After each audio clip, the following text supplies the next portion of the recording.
حضرت یوشع بن نون علیہ السلام 1350 قبل مسیح مصر میں پیدا ہوئے اور ان دنوں وہاں فرعون کی حکومت تھی۔ آپ علیہ السلام کا بنی اسرائیل سے تعلق تھا اور حضرت موسیٰ علیہ السلام کے خادم خاص تھے۔ چنانچہ ان کی حیات طیبہ کے واقعات میں آپ علیہ السلام کا بکثرت تذکرہ ملتا ہے۔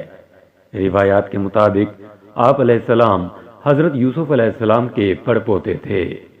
مورخین نے آپ علیہ السلام کا نسب یوں بیان کیا ہے: یوشع بن نون بن فراہیم بن یوسف بن یعقوب بن اسحاق بن ابراہیم علیہم السلام۔ گو کہ اللہ تعالیٰ نے قرآن کریم میں آپ علیہ السلام کا بطور نبی ذکر فرمایا ہے اور نہ ہی کہیں آپ علیہ السلام کا نام آیا ہے، تاہم سورہ کہف میں 2 جگہ حضرت موسیٰ علیہ السلام کے ایک نوجوان رفیق خاص کا ذکر ہے، اور حضرت ابی بن کعب رضی اللہ تعالیٰ عنہ سے روایت ہے، حضور صلی اللہ علیہ وآلہ وسلم نے فرمایا، وہ یوشع بن نون علیہ السلام ہی ہیں۔ حضرت موسیٰ علیہ السلام اللہ تعالیٰ کے حکم سے بیت المقدس آزاد کروانے کے لیے قوم عمالقہ سے جہاد کرنے گئے تو بنی اسرائیل نے لڑنے سے انکار کر دیا اور کہا، تم اور تمہارا پروردگار لڑے، ہم تو یہیں بیٹھے ہیں۔ اللہ تعالیٰ نے اس سرکشی پر انہیں صحرائے طیب میں قید کر دیا، جہاں وہ 40 سال تک بھٹکتے رہے۔ حضرت موسیٰ علیہ السلام، حضرت ہارون علیہ السلام اور حضرت یوشع بن نون علیہ السلام بھی ان کے ساتھ تھے۔ بنی اسرائیل کے وہ تمام لوگ جنہوں نے جہاد سے انکار کیا تھا، اس طویل عرصے میں مر کھپ گئے۔ ایک دن اللہ تعالیٰ نے حضرت موسیٰ علیہ السلام کو حکم دیا کہ بنی اسرائیل کے 12 قبائل میں سے ہر قبیلے کا ایک نقیب مقرر کر دیں اور انہیں اپنے قبیلے کی قیادت و رہنمائی، جہاد کی تربیت اور دیگر معاملات کی ذمہ داری دے دیں۔ دراصل یہ ساری تیاری قوم عمالقہ سے جہاد کے لیے تھی۔ قرآن کریم میں ارشاد باری ہے، اور اللہ نے بنی اسرائیل سے عہد لیا اور انہی میں 12 سردار بنائے، اور اللہ نے فرمایا، میں تمہارے ساتھ ہوں۔ اگر تم نماز قائم کرو، زکوٰۃ ادا کرو اور میرے رسولوں پر ایمان لاؤ، ان کی توقیر کرو اور اللہ کو قرضۂ حسنہ دو، تو میں تم سے تمہاری برائیوں کو دور کر دوں گا اور تم کو ایسے باغات میں داخل کر دوں گا جن کے نیچے نہریں بہتی ہوں گی۔ پس جس نے تم میں سے اس کے بعد کفر کیا تو بے شک وہ سیدھے راستے سے گمراہ ہوا۔ حضرت موسیٰ علیہ السلام نے اللہ تعالیٰ کے حکم کے مطابق 12 قبائل میں سے 12 سردار منتخب کیے اور حضرت یوشع بن نون علیہ السلام کو ان سب کا سپہ سالار مقرر کر دیا۔ ابھی وادی طیہ کی سزا کی مدت پوری بھی نہیں ہوئی تھی کہ پہلے حضرت ہارون علیہ السلام اور پھر 2 سال بعد حضرت موسیٰ علیہ السلام انتقال فرما گئے۔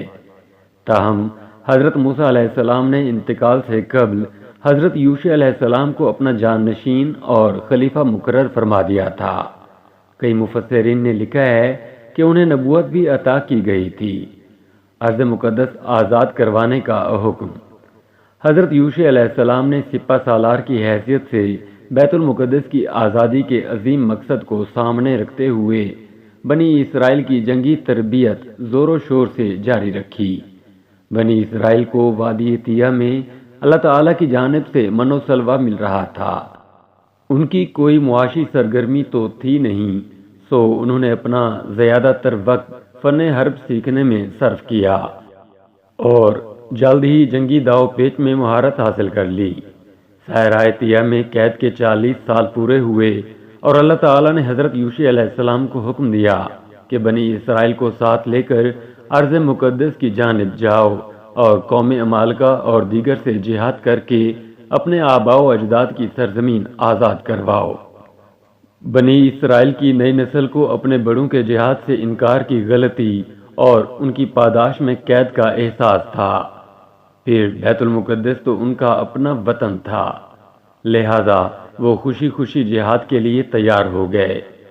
جس وقت حضرت یعقوب علیہ السلام اپنے 11 بچوں کے ساتھ کنعان سے ہجرت کر کے حضرت یوسف علیہ السلام کے پاس مصر جا رہے تھے، اس وقت ان کے ساتھ خاندان کے صرف 70 افراد تھے اور اب بنی اسرائیل لاکھوں کی تعداد میں حضرت یوسف علیہ السلام کے پڑ پوتے حضرت یوشع علیہ السلام کی قیادت میں اپنے آباء و اجداد کی سرزمین مشرک اقوام سے آزاد کروانے جا رہے تھے۔ فلسطین کی جانب پیش قدمی۔ حضرت یوشع علیہ السلام بنی اسرائیل کو لے کر وادی طیہ سے نکلے تو اس وقت آپ علیہ السلام کے ساتھ بنی اسرائیل کے 12 قبائل کے 6 لاکھ سے زیادہ افراد تھے۔ حضرت یوشع علیہ السلام نے ان سب کے ساتھ نہر اردن پار کی اور اریحا کے مقام پر پہنچے جو سب سے بلند اور مضبوط فصیلوں والا قلعہ تھا۔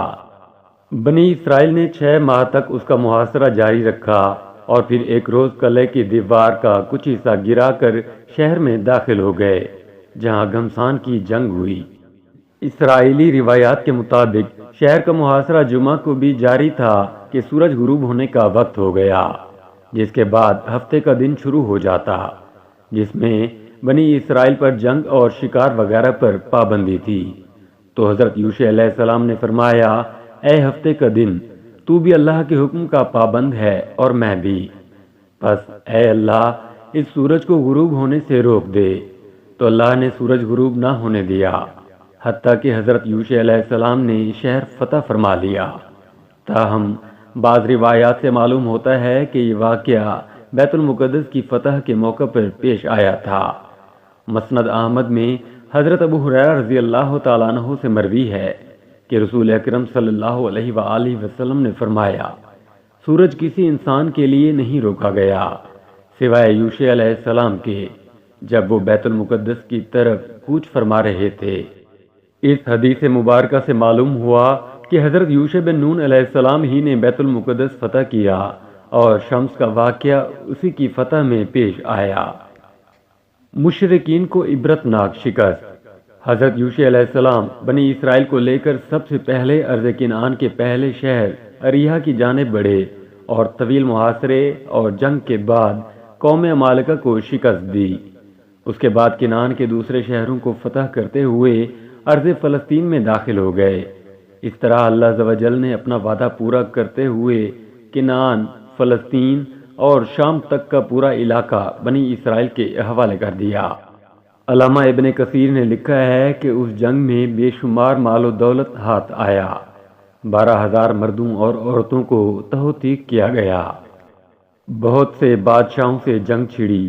کہا جاتا ہے کہ حضرت یوشع علیہ السلام نے شام کے 31 بادشاہوں پر غلبہ پایا تھا۔ ارض مقدس میں عاجزی و انکساری سے داخل ہونے کا حکم۔ اللہ تعالیٰ نے حضرت یوشع علیہ السلام کی قیادت میں بنی اسرائیل کو زبردست فتح سے ہمکنار کیا اور انہیں ارض مقدس سمیت ان کے آبائی وطن کا مالک بنا دیا۔ اس موقع پر اللہ تعالیٰ نے انہیں حکم دیا کہ جب شہر میں داخل ہوں تو مغرور، متکبر اور سرکش لوگوں کی طرح داخل نہ ہوں، بلکہ نہایت عاجزی و انکساری کے ساتھ سر جھکا کر رکوع کی حالت میں توبہ و استغفار کرتے ہوئے داخل ہوں اور اپنی زبانوں پر حقدہ کا ورد جاری رکھیں، یعنی اے اللہ ہمیں بخش دے، پھر ہم تمہارے گناہ معاف کر دیں گے، اور جو لوگ نیکیاں کریں گے انہیں اپنی نعمتوں سے مزید نوازیں گے اور سجدہ شکر بجا لانا، اللہ تمہارے لیے مزید آسانیاں پیدا فرما دے گا۔ سورہ البقرہ میں اللہ عز و جل فرماتے ہیں، اور جب ہم نے کہا کہ اس بستی میں داخل ہو جاؤ اور اس میں جہاں سے چاہو خوب کھاؤ پیو اور دروازے میں سجدہ کرتے ہوئے داخل ہونا اور حتیٰ یعنی اے اللہ معاف کر دے کہتے جانا تو ہم تمہارے گناہ معاف کر دیں گے اور نیکی کرنے والوں کو اور زیادہ دیں گے۔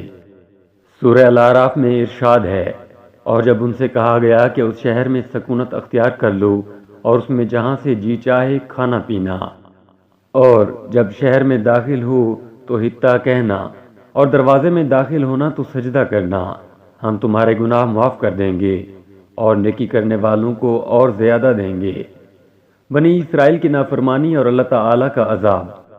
حضرت یوشع علیہ السلام نے بنی اسرائیل کو اللہ تعالیٰ کی یہ احکامات بتائے، واضح و نصیحت کی اور انہیں ان احکامات پر من و امن عمل کرنے کی تاکید فرمائی، لیکن سرکشی اور ناشکرہ پن تو بنی اسرائیل کی سرشت میں شامل تھا، چنانچہ انہوں نے حضرت یوشع علیہ السلام کی ہدایات کی پرواہ نہ کی اور اللہ کے حکم کی نافرمانی کرتے ہوئے توبہ و استغفار کی بجائے غرور و تکبر سے اکڑتے، اتراتے، تمسخر و استہزاء کرتے شہر میں داخل ہوئے۔ بنی اسرائیل کا ناشکرہ پن، غرور و نخوت، سرکشی و بغاوت اور نافرمانی ایک بار پھر اللہ کی ناراضگی کا سبب بنی اور ان پر عذاب نازل کیا گیا۔ سورہ البقرہ میں اللہ تعالیٰ فرماتے ہیں، پھر ان ظالموں نے اس بات کو جو ان سے کہی گئی تھی بدل ڈالی۔ ہم نے بھی ان ظالموں پر ان کے فسق و نافرمانی کی وجہ سے آسمانی عذاب نازل کیا۔ سورہ الاعراف میں ارشاد باری ہے، مگر جو ان میں ظالم تھے انہوں نے اس لفظ کو جس کا ان کو حکم دیا گیا تھا بدل کر اس کی جگہ اور لفظ کہنا شروع کیا، تو ہم نے ان پر آسمان سے عذاب بھیجا اس لیے کہ یہ ظلم کرتے تھے۔ حضرت ابو ہریرہ رضی اللہ تعالیٰ عنہ سے مروی ہے کہ رسول اکرم صلی اللہ علیہ وآلہ وسلم نے فرمایا، بنی اسرائیل کو یہ حکم دیا گیا تھا کہ شہر میں نہایت عاجزی سے داخل ہوں اور اپنی زبان سے ہتا ہتا کہتے جاؤ، یعنی استغفار کرتے رہو، لیکن انہوں نے یہ کیا کہ زمین پر گھسٹتے ہوئے داخل ہوئے اور ہتا کو چھوڑ کر ہبت فی شعرا کہنا شروع کر دیا، یعنی دانا بالی کے اندر ہے، یعنی انہوں نے اللہ سے توبہ اور معافی کی بجائے گندم اور جو کی فرمائش کر دی۔ اس سے ان کی سرتابی و سرکشی اور احکام الہی سے تمسخر و استہزاء کا اندازہ کیا جا سکتا ہے۔ دراصل جب کوئی قوم اخلاق و کردار کے لحاظ سے زوال پذیر ہو جائے، احکام الہیہ کا مذاق اڑانے لگے، غرور و تکبر، سرکشی و نافرمانی میں مبتلا ہو جائے، اپنے رسولوں کے احکامات ماننے سے انکار کر دے، تو پھر آسمانی عذاب کا آنا یقینی ہے۔ بنی اسرائیل پر جو عذاب نازل ہوا وہ طاعون کی شکل میں تھا، جس میں 70,000 لوگ مارے گئے۔ نبی کریم صلی اللہ علیہ وآلہ وسلم نے فرمایا کہ طاعون اس رجز اور عذاب کا حصہ ہے جو تم سے پہلے بعض لوگوں پر نازل ہوا۔ تمہاری موجودگی میں کسی جگہ طاعون پھیل جائے تو وہاں سے مت نکلو، اور اگر کسی اور علاقے کی بابت تمہیں معلوم ہو کہ وہاں طاعون ہے تو وہاں مت جاؤ۔ ان میں سے ایک جماعت جو حضرت یوشع علیہ السلام کی ہدایات پر عمل پیرا رہی، وہی طاعون سے محفوظ رہی۔ تابوت سکینہ، مورخین نے تورات کے حوالے سے لکھا ہے کہ جب بنی اسرائیل حضرت یوشع بن نون علیہ السلام کی قیادت میں وادی طیہ سے اپنے آباء و اجداد کی سرزمین کو مشرکین سے آزاد کروانے کے لیے نکلی تو ان کے ساتھ ایک مقدس صندوق بھی تھا، جس میں حضرت موسیٰ علیہ السلام کا پیرہن، عصا، حضرت ہارون علیہ السلام کے کپڑے، دیگر انبیاء کرام علیہم السلام کے تبرکات، تورات کا اصل نسخہ اور دیگر مقدس و متبرک اشیاء تھیں۔ نیز اس میں من کا مرتبان بھی تھا، کیونکہ اللہ تعالیٰ نے انہیں حکم دیا تھا کہ من کو اپنی آئندہ نسلوں کے لیے محفوظ کر لو، تاکہ وہ دیکھ سکیں کہ بنی اسرائیل کو کیسے کیسے انعام و اکرام سے نوازا گیا تھا۔ اسرائیلیوں کی نظر میں یہ صندوق اہم ورثہ اور بہت برکت کی چیز تھا، چنانچہ وہ سفر اور جنگ میں ہمیشہ اسے اپنے ساتھ رکھتے۔ اس صندوق کو تابوت سکینہ کہنے کی کئی وجوہ ہیں۔ ایک تو یہ کہ لکڑی کے صندوق کے لیے تابوت کا لفظ عام طور پر مستعمل ہے، خاص طور پر اس میں ایسی چیزیں بھی رکھی ہوں جن کا تعلق انتقال کر جانے والوں سے ہو، تو ایسے صندوق کو تابوت کہہ دیا جاتا ہے۔ اور سکینہ کہنے کی وجہ یہ ہے کہ اس میں رکھی گئی متبرک اشیاء سے قلب و جاں کو سکینت اور اطمینان حاصل ہوتا تھا۔ حضرت یوشع علیہ السلام کی وفات۔ حضرت یوشع بن نون علیہ السلام کو اللہ تعالیٰ نے عظیم کامیابیوں سے ہمکنار فرمایا۔ بنی اسرائیل کا ارض مقدس پر قبضہ مستحکم ہو گیا اور وہ اس میں امن و اطمینان سے رہنے لگے، تو اللہ تعالیٰ نے حضرت یوشع علیہ السلام کو اپنے پاس بلا لیا۔ اس وقت ان کی عمر 127 سال تھی۔ آپ علیہ السلام حضرت موسیٰ علیہ السلام کے بعد 27 سال حیات رہے۔ آپ علیہ السلام کا انتقال ارض کنعان میں ہوا اور اپنے آباء و اجداد کی قبور مبارکہ کے پاس تدفین ہوئی۔